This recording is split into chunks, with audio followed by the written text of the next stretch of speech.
there's a whole lot of shaking going on. Hardly quiet in the break between weeks 1 and 2. It seems as if the champion Seattle Seahawks haven't played for a month. In case you forgot, they put on a defensive clinic, as usual, against one of the best QBs in the league, Aaron Rodgers and the Packers, on the opening Thursday night, holding him under 200 yards passing in a catch-up mode. 2 games in a row now and counting for their obligatory safety.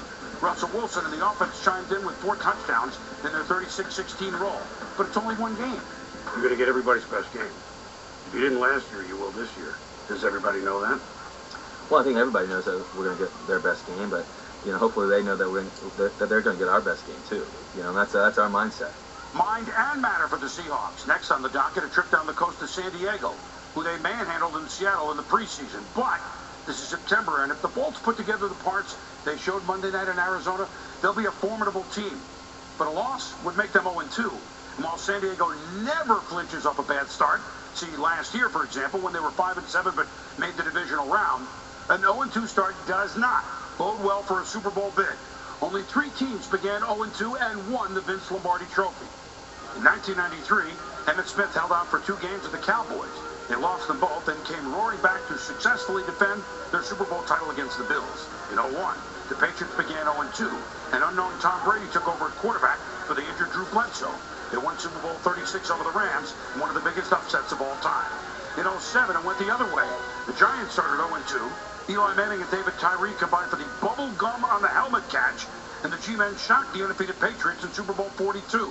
One other team, the 1996 Patriots of Bill Parcells, started 0-2, made the Super Bowl but lost. But that's it. 48 Super Bowls, 96 teams, only 4 of them made the Super Bowl after an 0-2 start. So that's what's facing 15 teams. Now the Baltimore is 1 going into the weekend. Playoff teams from last year better beware, like New England, like Green Bay, like Indianapolis, like New Orleans. The Saints might have an identity problem Sunday in Cleveland. They have defensive end Cameron Jordan. He and his mates have to stop tight end Jordan Cameron in the Browns offense. Very tricky. 2 AFC West playoff teams have the toughest tasks in dodging an 0-2 start as they play the Super Bowl teams. Kansas City at Denver. And as we said, San Diego hosts Seattle.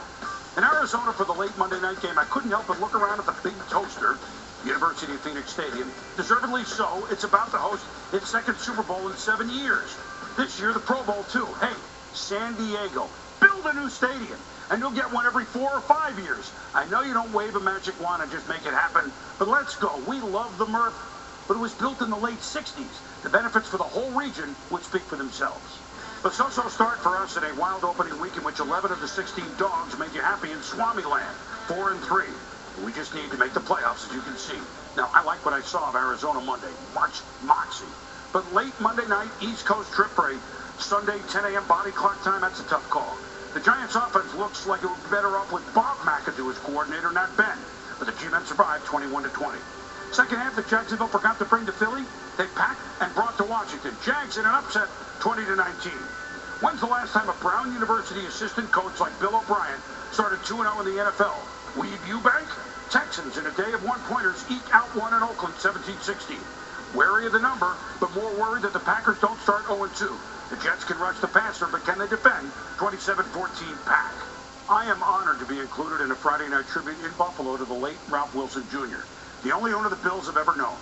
It's been a rejuvenating month and a half in Western New York. Andre Reed in the Hall of Fame.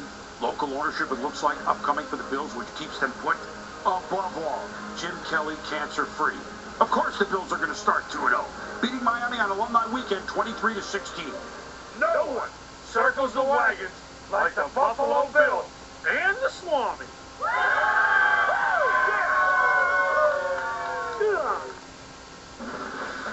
Hello, North Dakota. You delivered.